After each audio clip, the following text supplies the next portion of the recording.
akidah, dalam ibadah. Beliau ialah Muhammad bin Ismail bin Ibrahim bin Mughirah bin Bardazbah. Mughirah adalah seorang Majusi yang masuk Islam dan telah pun menunaikan ibadah haji, lantas menemui Imam Malik ketika berada di Madinah.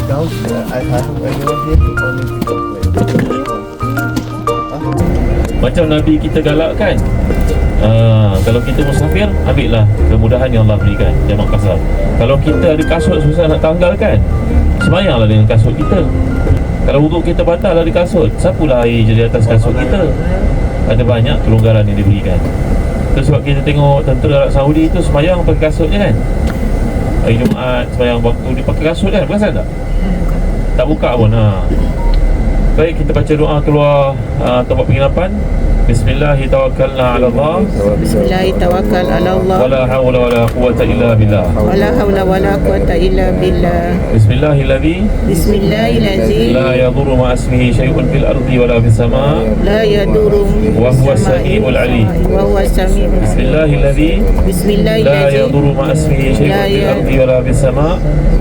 Wa huwa as-sami'ul 'alim. Bismillahirrahmanirrahim. La yadurru ma ismihi syai'un fil الأرض ولا في السماء وهو السميع العليم. بسم الله الذي لا يضر. اللهم إنا نسألك في سفرنا هذا البر والتقوى ومن العمل ما ترضى. اللهم هون علينا سفرنا هذا واتوي أنا بعده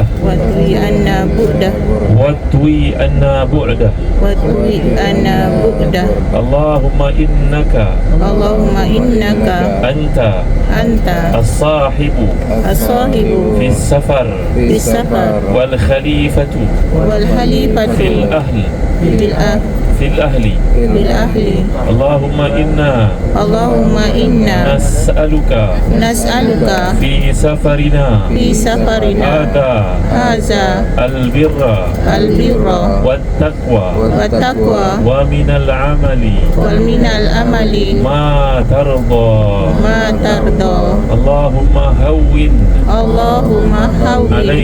علينا سفرنا هذا واتوي أنا بعده. وصلى الله على سيدنا محمد وعلى آله وصحبه وبارك وسلم. والحمدلله رب العالمين. Ya Allah, kalau Tuhan dalam yang menemani kami dan berjani, jadilah sahabat kami, mudahkan usaha kami, pendekkan jarak yang jauh ini, berikan kami keberkatan, kebaikan, merapatkan hubungan persaudaraan Islam, berkasih sayang sesama kami. Walhamdulillahirabbil alamin. Tiga pangkat. Kenapa tiga kali kemuliaan ibu banding dengan ayah? Ada dengan saya ke tak ada ni? Siapa yang mengandung anak tu agaknya? Ibu. Siapa yang melahirkannya? Ibu. Siapa yang menyusukannya? Ibu. Siapa membesarkannya? Abang. Tak juga, ibu juga. Nampak tak? Kat situ dah tunjukkan tiga kedudukan ibu melebihi bapa. Kadang-kadang bila ada anak tu, waktu malam menangis si anak, bapa dia sabar je. Sabar je dia. Dia kata baik anak kita tak nangis, kata. Allah baiknya suami saya, sabar je. Sabar apa, mendengkur dia. Jadi ibu yang punya kedudukan. Nasib baiklah anak tu bin bapa. Kalau tak, ada apa lah kita ni cikgu tu taman mana tu di pandangan yang sebenarnya bin bapa juga. Tapi orang Melayu jadi kempen ni. Orang Melayu dia pakai satu hadis, tapi sebenarnya hadis tu tidak kuat lah. Jadi yang sebenarnya kita bin apa juga keadaan kepada bapa sebenarnya. Tapi dah jadi satu adat, maka kita ikut je lah, tak salah pun. Ada hadisnya tapi tidak kuat lah. Ya.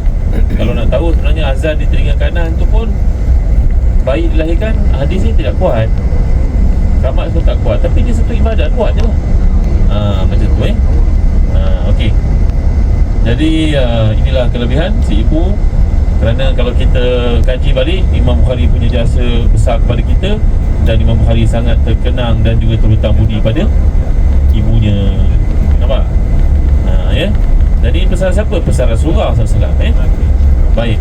Selalulah bertanya kepada ibu. Tanya khabar, telefon. Apa khabar bu? Kami ada kat Bukhara bu. Ya Allah, ibu lama tak telefon. Doa kami. Cukuplah. Saya seorang kawan tau. Kawan saya ni antara usahawan Melayu paling berjaya kat Malaysia.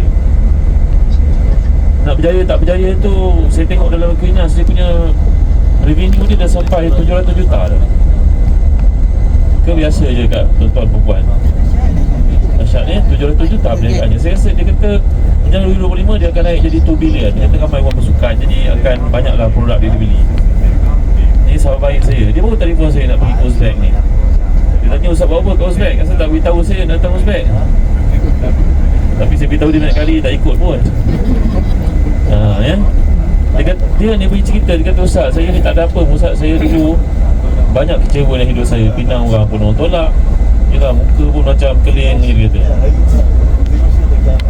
Maafkan saya Abang Ayub, kita sama-sama India tapi hebat, handsome Abang Ayub. Jadi dia kata kan, dia minta nak jadi pilot pun kena tendang.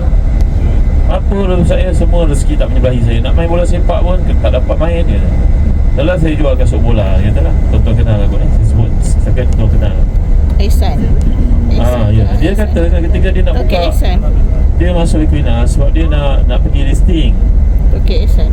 Dia nak pergi buka kedai dekat mall yang besar-besar, selalu ditolak lah pasal dia bukan orang Cahaya Nun Alif lah, payah lah dia kata. Dia nak masuk dekat KLCC pun payah dia kata, dekat Suria KLCC tu yang dia pergi ke Equinas tu minta bantuan supaya Equinas beli share dia, dan Equinas nanti akan bawa dia pergi jauh lah. Itu dia punya requirement Maka ketika dia buka kedai dia di KLCC tu, saya 250,000 sewanya pada waktu itu. Ramai orang nak ni lah, nak merasmikan, termasuk Menteri Pembangunan Usahawan dan sebagainya. Ya, Sultan Johor minta. Ada orang Sultan Johor kat sini. Dia cerita dengan saya, dia kata, Ustaz tahu tak, saya beli bangunan dekat Asana. Lepas tu datang wakil Sultan Johor cakap, aku wakil Sultan Johor tau, boleh tak kau jual bangunan ni kat aku below market price? Dia beli 2 juta, orang tu nak beli 1.8. Lepas aku beli benda kau, bangunan tu aku bayar cash, kau sewa dengan aku.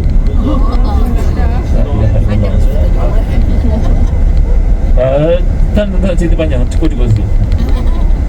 Jadi yang pentingnya, sahabat saya ni bila datang surat kuning minta nak rasmikan dia punya outlet besar kan dengan KCC kan. Sebab kalau kita letak kaki kita kat situ, dia terus bagi cadangan kapsul apa nak pakai, saiz dia berapa, ada mesin tu kan. Ada kan, badan kita berapa berat, apa yang patut sesuai untuk pakai walking ke running shoes kan. Jadi yang pentingnya dia buka kedai itu, tuan-tuan perempuan.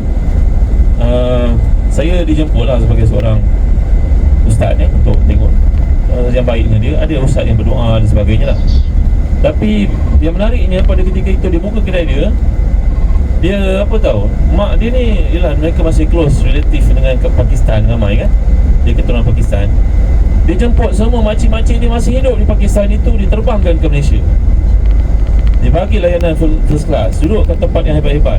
Ketika hari pembukaan outlet tu, ibu dia ditolak masuk daripada mana, entah bangunan mana saya tak ingat lah. Mungkin Shangri-La ke apa sebelah tu Dia baru masuk ke lantai yang ada kedai dibuka itu. Dengar tak ni? Dengar Ustaz. Adam dengar tak Adam? Adam nanti jadi usahawan anak Saleh ni, pemuda yang Saleh yang handsome ni. Dengar tahu? Abang Haji Ali ni, dia tak ada pangkat apa pun. Ketika masuk ke bangunan KLCC itu, mak dia terkejut. Mak dia tak tahu adik-beradik dia, sepupu sepapak dia datang dari Pakistan ni.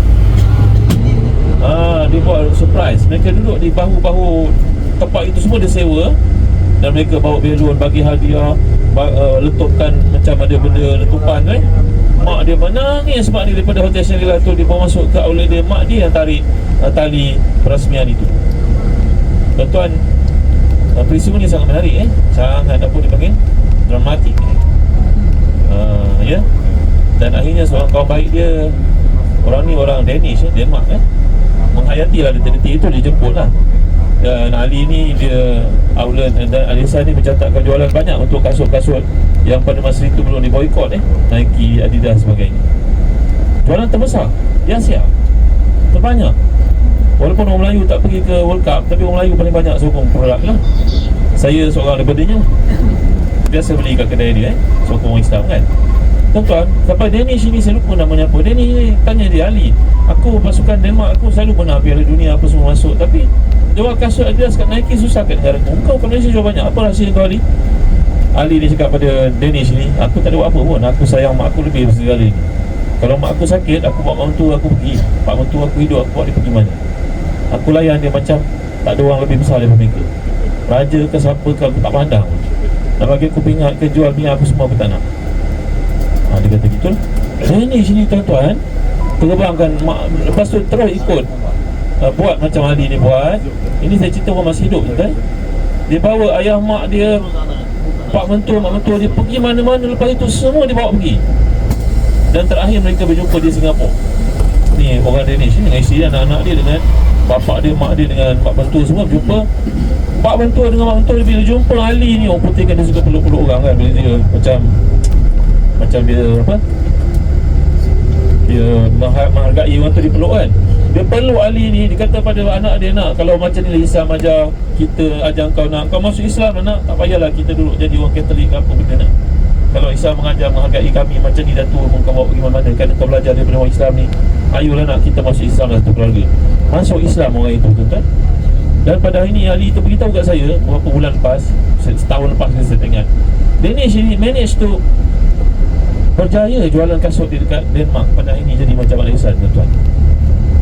Ini cerita orang yang hidup tuan-tuan, bukan cerita orang mati. Cerita sahabat-sahabat Nabi ni terlalu banyak lah contoh kita nak ikuti kan. Ini saya tak memuji orang melampau-lampau lah, tapi sahabat baik saya sentiasa mendoakan untuk beliau, ya, orang baik, orang yang suka berderma dan sebagainya. Dan bagi saya tuan-tuan, hadis ini kita kena amalkan sesama lain. Kita tak ada Ali ni pun kita tetap akan mengamalkan. Contoh ni saya bagi kerana ada anak-anak muda kat belakang. Anak saya pun hari sebenarnya di sini. Kita naklah orang muda ni jadi orang mulia lah. Orang mulia, jagalah mak, hargailah mak, dengar mak cakap. Kerana tak ada manusia dalam dunia ni yang nak tengok kita berjaya lebih daripada mak kita. Maka jangan abaikan dia. Ada seorang ni contoh yang tak baik, saya tak ceritalah pada tuan-tuan. Orang ni terkenal dengan bagai-bagai pendekatan dia lah, seorang pengaruh lah. Tak payah tuan-tuan kenal, memang tak patut kenal. Saya tak biasa pun dengan dia, tapi entah macam mana nombor saya, telefon saya ni, orang telefon, seorang makcik tua telefon pada pagi raya. Makcik dia menangis, saya pun heran, makcik ada apa makcik, kenapa makcik telefon saya? Saya tak kenal makcik siapa. Dia kata, nak Ustaz Zahazan, makcik kenal, kau tak kenal makcik pun tak apalah nak, tapi makcik kenal kau, makcik tahu kuliah kau, boleh tak kau cakap dengan anak makcik tu, fulan bin fulan? Saya tak kenal pun orang tu, lepas saya serve, siapa orang ni? Rupa memang dia seorang TikToker yang terkenal, orang yang terkenal, buat macam-macam kerja NGO dan sebagainya. Ya, lalu makcik dia kata dengan saya pun tak ada nak bayang lah wajah, saya tahu dia menangis tuan-tuan. Dia kata tolong kabarkan kepada dia, ni hari raya pun dia tak balik. Dia pergi sibuk hantar bantuan sana, bantuan sini, makcik telefon pun dia tak angkat. Ya, tuan-tuan, ya Allah, ya Tuhan, saya rasa tak tahu nak cakap, terkeluh saya tuan-tuan. Ya, jadi sibuk-sibuk nak meraihkan orang ni, apa cerita ni, mak kau sini pun kau tak jaga kan. Jadi jangan jadi macam tu tuan-tuan. Dan saya percaya dalam rombongan ni ada banyak yang bawa mak dia, tahniah yang pimpin tangan mak dia, kan. Kalau orang bagi mak kejut di subuh, tapi saya tahu tuan-tuan ni hati mulia. Alhamdulillah kita dapat amalkan hadis ni, dapat faham dan dapat amalkan. Saya pergi pada hadis yang kedua. Tarikat adalah satu usaha untuk kita belajar mendekatkan diri kepada Allah dengan amalan diri yang tertentu. Nasyabandi ni seorang wali Allah. Jadi kalau doa minta hujan turun, hujan akan turunkan. Kalau diminta pokok berbuah, pokok akan berbuah. Dan cuma yang menjadi masalahnya pengikut-pengikutnya yang tidak ada ilmu dan mendewakannya lebih-lebihan. Yang dia tidak bersalah di situ. Orang yang ikut kemudian menampak karamahnya dan nak mencontohi, padahal dia bukan sebab karamah itu hadiah daripada Allah, kerana keikhlasan dia.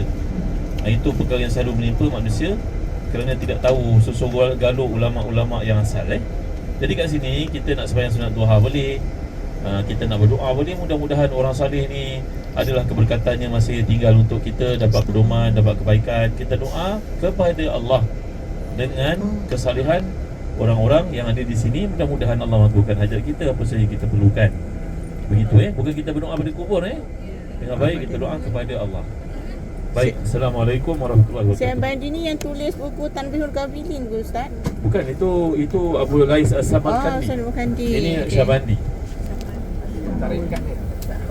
Of Naqshbandi. So it looks very new, right? Yes, because you see here it's written that this Pagoda Naqshbandi complex was renovated in 2003 by the first president of Uzbekistan, Islam Karimov. Because in the Soviet time, yes, I mean, they were maintaining, but not so very well because you know the funding is not very good.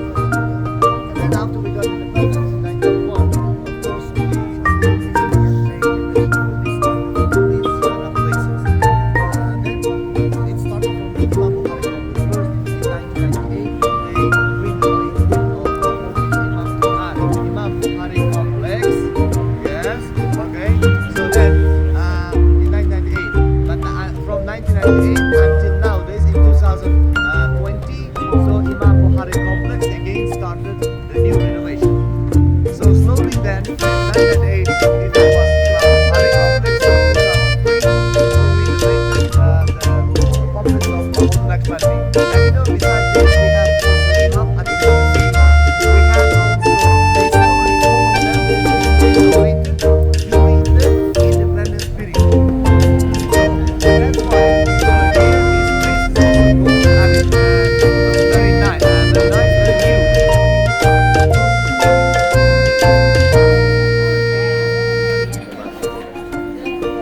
Jom nanti kita tinggal lagi ibu-ibu. Ya.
Can be donation. This you may say that donating sadaqah and so on.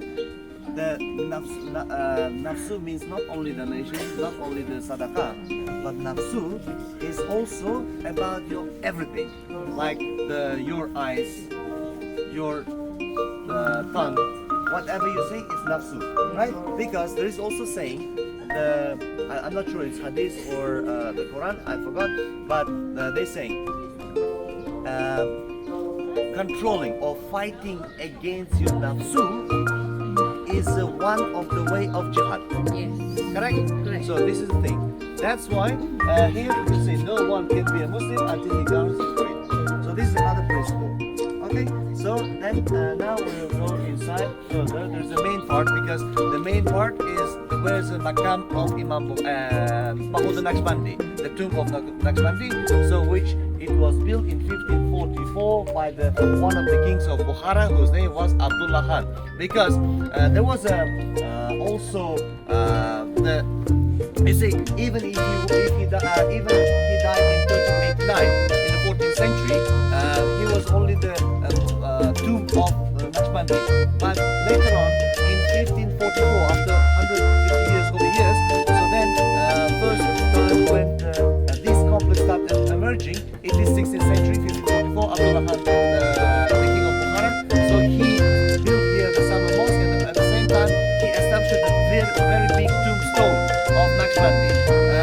that time, then another king added another madrasa, another one added another mosque, and so on. This complex started emerging from the 16th century. Why? Because those kings who built here a mosque or whatever, the madrasa, or renovating them, they were also the followers of tariqat.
Because they come here and they go out and so on.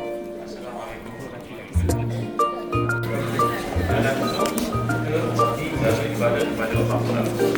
Jadi Nabi SAW jadi oleh sahabat jadi sahabat-sahabat Nabi mereka mempunyai berbagai-bagai bacaan bergantung pada sahabat mereka, jika orang itu dekor kepada Nabi itu semua mempengaruhi cara berfikir itu. Jadi kalau mereka ni melihat aspek-aspek kehidupan Nabi dibangun di tiga perkara. Ingat ketika kita tentang syukur Nabi dalam bulan Kesegak yang belajar hadis waktu lagi itu tadi berdiri lama masuk Islam. Apa makna iman? Apa makna ihsan? Islam adalah benda-benda luaran, haji, zakat, puasa Ramadan dan sebagainya, itu Islam. Iman dalam hati. Lebih dalam hati lagi adalah namanya ihsan. Jadi ihsan ni yang dipanggil sebagai tasawuf. Okey? Jadi tiga-tiga komponen ni kena seimbang. Seimbang berarti kita sembahyang, kita berakhlak mulia, kita juga belajar, kita juga pergi haji. Tak mau ambil satu dan abang yang lain. Jadi hebat yang ada pada Islam dalam perkahwinan. Kalau ada apa-apa pendapat yang mengatakan bahawa tak boleh berkahwin, yang berkahwin itu akan menghilangkan fokus kita kepada Islam, kalau ini kita baca dalam hadis. Iaitu bila tiga orang sahabat datang kepada Nabi, Nabi tidak ada rumah. Dan mereka hanya dapat rumah daripada Aisyah radhiyallahu anha. Orang perempuan itu tak sama dengan lelaki. Jadi penerangannya menyebabkan tiga orang itu buat rumusan yang salah.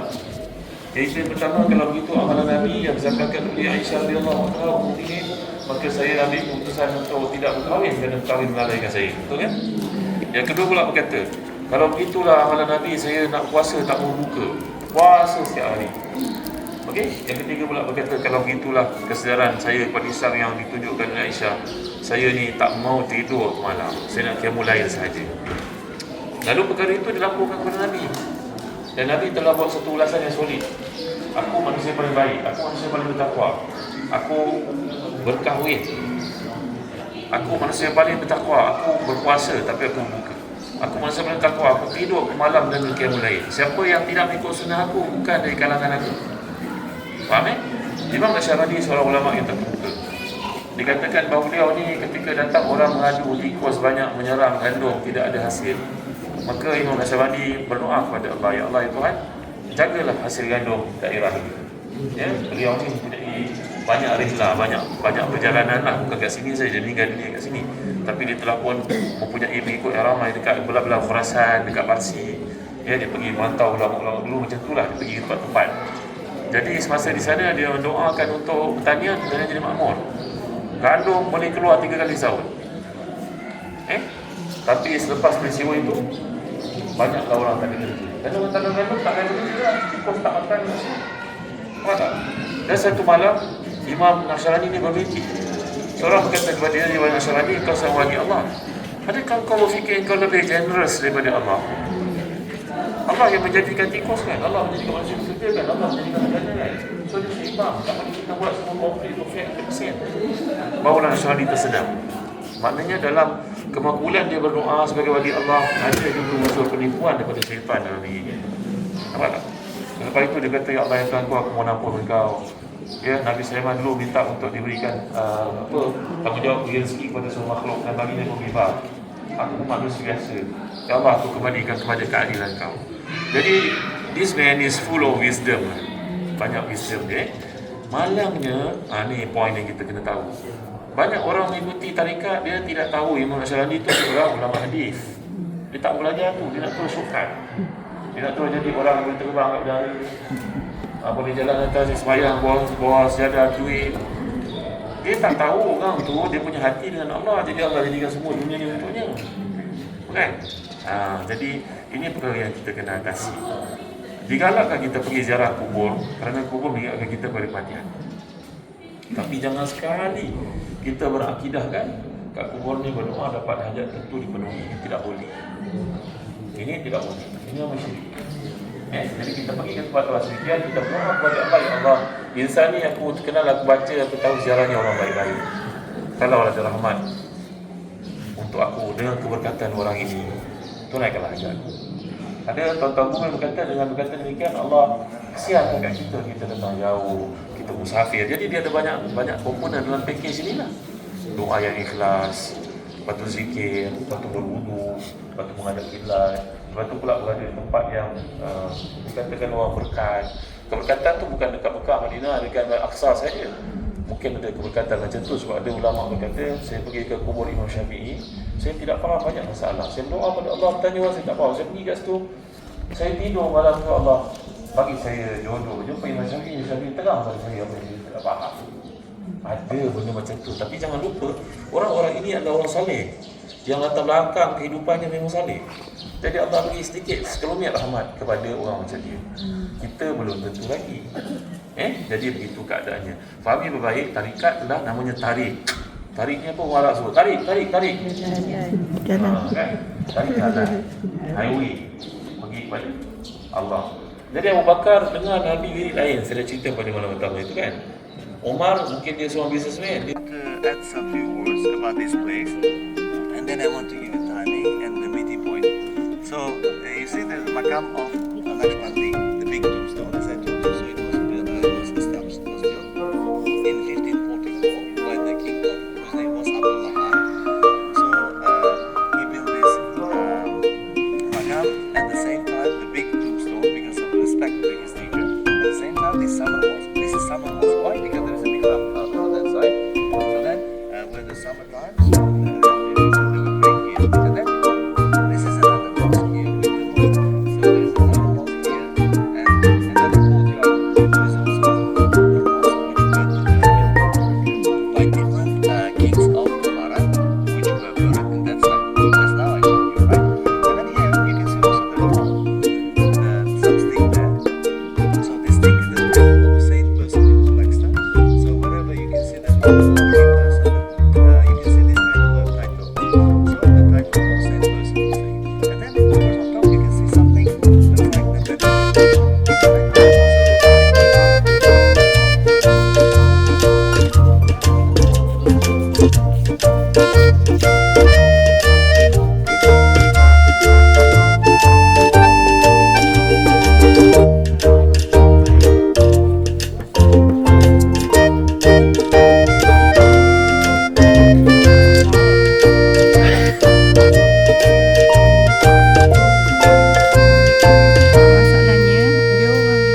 teringin nak gambar tengok dengan pengerus. So cantiknya, Masya Allah. Cantiknya, Masya Allah, Masya Allah.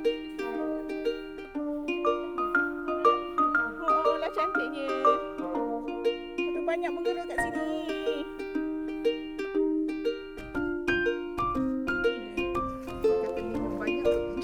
Ni kita nak keluar daripada apa? Daripada kat luar sana.